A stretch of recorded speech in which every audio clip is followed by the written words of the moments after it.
Hi Kaplantita, since we are done with our okra and radish to put fertilizer, now we're gonna hear sa corn naman natin. Yan. This is our corn area, and my husband said na his dad said if the corn is above your knee on Thanksgiving, on 4th of July, so meaning July 4th, so it will grow nicely daw. So ito, above the knee na siya sa akin. Tingnan nyo. So, wala pang July. So, I'm hoping, praying.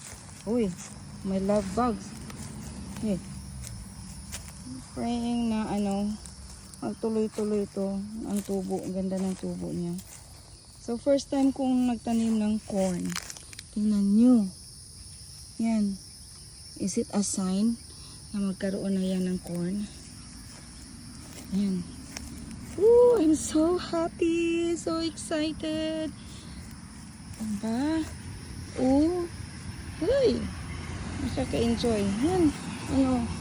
Mga nasa sobrang 40 din ito. Teka, bilangin natin. 1, 2, 3, 4, 5, 6, 7, 8, 9, 10, 11, 12, 13, 14, 15, 16, 17, 18, 19, 20, 21, 22, 23, 24, 25, 26, 27, 28, 29, 30, 31, 32, 33, 34, 35, 36, 37, 38, 39, 40, 41, 42 siya, yung may dalawang maliit. Ewan ko kung makahabol yan. Yan, isa maliit at saka yan, maliit. Yan. So yung iba, may isa sana dito namatay. Dito may isa, yan namatay yung isa. Meron sana isa dito namatay din. Yung isa yan, ewan ko, buhay ba yan o patay? Eh, pinabayaan ko lang yan. Tapos meron sana din dito, yan. Green dito pero ewan ko. Let's see. Dinidiligan ko pa din yan. At lagyan natin ng ito, yung organic fertilizer natin. Ako, konti na lang. Sana kasya pa to. Anyway, yan. Tapos, linisan ko yung gilid. Tanggalin ko yung mga weeds. Ito, na umabot sa doon sa So, yan.